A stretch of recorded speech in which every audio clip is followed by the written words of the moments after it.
कि इसके मुकुट से अगर बलपूर्वक ये मणि निकाल ली जाए तो ये मृत घोषित हो जाएगा और तुम्हें मृत्यु अर्थात हत्या का पाप नहीं लगेगा।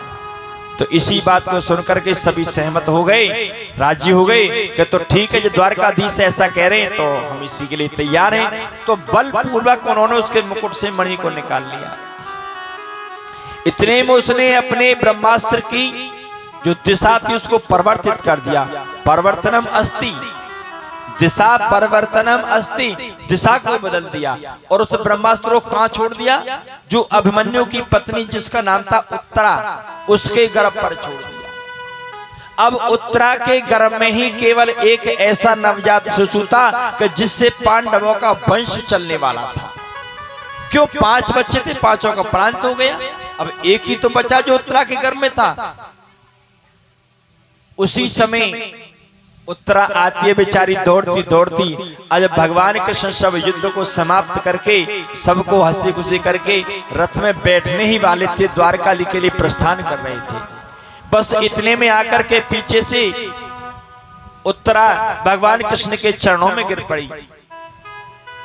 त्राहि मामम त्राहि मामम त्राहि मामम, क्षमाम्यम क्षमाम्यम क्षमाम्यम, हे द्वारकाधीश हमें क्षमा कीजिए, क्षमा कीजिए प्रभु। तो द्वारकाधीश ने ऐसे करके पीछे मुड़ करके देखा कि मेरे पीछे ये स्त्री कौन है।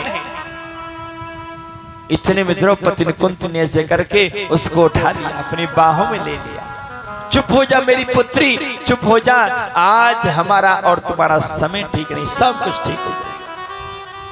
तो रोते रोते अश्रुपात करते उन्होंने द्वारकाधीश को अपनी बात बताई। कहने लगी, हे प्रभु, मुझे अपने प्राणों की चिंता नहीं।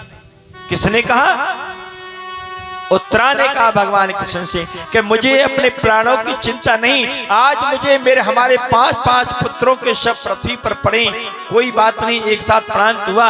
अगर मुझे दुख है तो केवल एक बात का दुख है द्वारकाधीश, अगर मेरी कोख में जो पल रहा इस 5 पांडवों का वंश है, अगर इसका प्राण हो गया तो आज 5 पांडवों का वंश ही नष्ट हो जाएगा, आगे वंश नहीं चल पाएगा। कि क्या हुआ?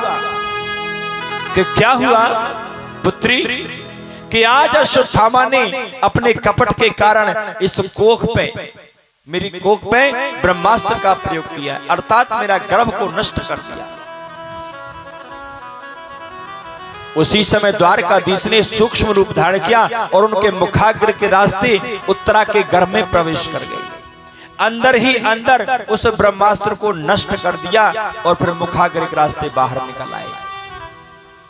रथारूढ़ होकर के चल दिए द्वारका। वहीं पर अंतर ध्यान हो गए। समय पूर्ण हुआ और समय पूर्ण होने के तदुपरांत उत्तरा के गर्भ से एक नवजात शिशु का जन्म हुआ। बोलिए गोविंद भगवान की।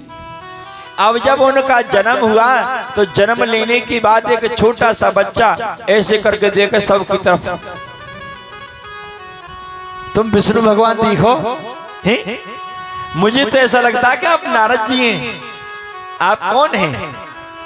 इस तरह बारी बारी से न जाने कैसे कैसे एक छोटा सा बच्चा प्रसंग करने लगा।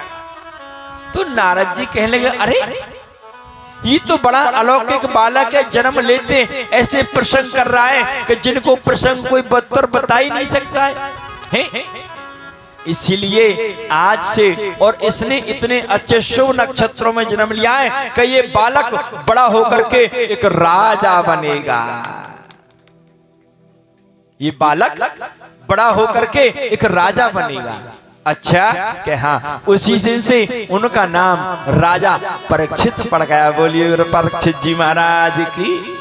उनका नाम परीक्षित पड़ा और परीक्षित जी बड़े होकर के राजा। अब तो परीक्षित जी धीरे धीरे उनकी जीवन लीला आगे चलने लगी। जैसे जैसे समय व्यतीत हुआ, आज धर्मराज युधिष्ठिर वृद्ध हुए।